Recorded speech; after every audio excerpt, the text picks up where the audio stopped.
What's up, everybody? Sorry for the stupid lighting and probably the bad sound. You haven't seen me do a video like this in a really long time, and there's plenty of good reasons for that.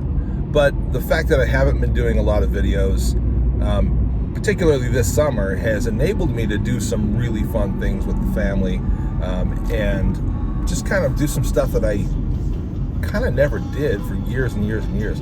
Going to concerts, going to big events, going on a week-long scout camp with my daughter, which was awesome. Just got back from that, and it was beautiful. And it also has enabled me to sort of pay attention to and do things that I might not have done otherwise. One of those is go see a movie called Sound of Freedom. And I'm making this video specifically to tell you guys, go see it while it's still in theaters.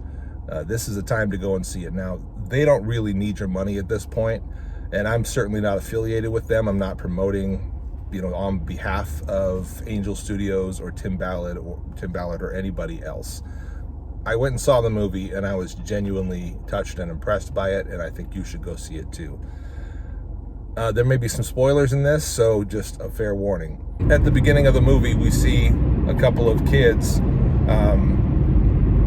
basically lured into getting kidnapped and getting taken away.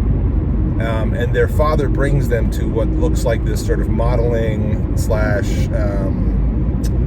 child actor type of audition. As the father lets them go through this door, and the door shuts, and he walks away, and the camera's positioned on that door in such a way, and then it sits and lingers on that closed door for too long. And you as the audience member are looking at that, I was feeling quite unsettled.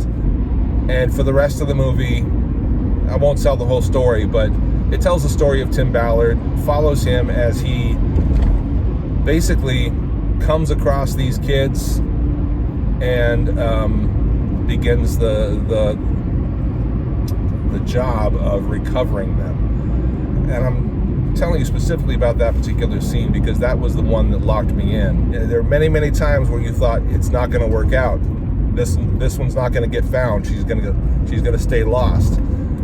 And the way it all resolves is so, man, I haven't sat and cried in a movie theater ever. Have I? I don't know if I ever have.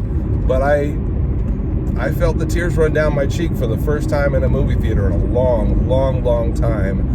And I was too embarrassed to wipe them away. The subject matter that it makes you keenly aware of and feel connected to is so important.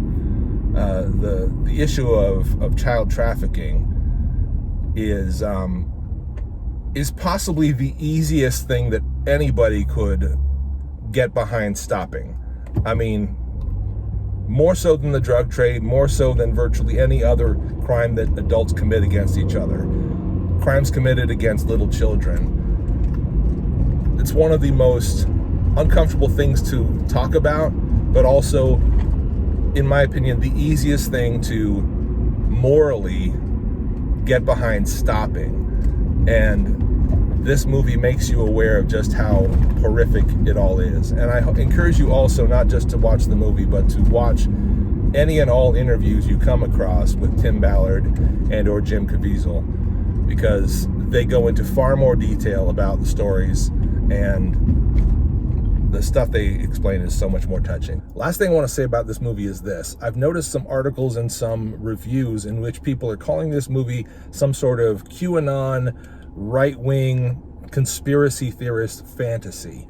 It's not right-wing. It's not political at all. It's barely even religious, and then it's not specifically Christian.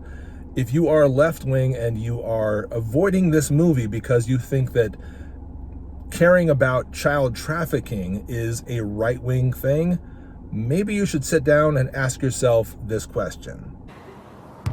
Are we the baddies? You go and do some fun summer things and try and go see Sound of Freedom if you haven't already.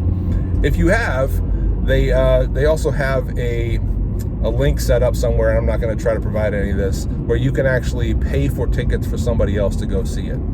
And I encourage you to do that if that appeals to you.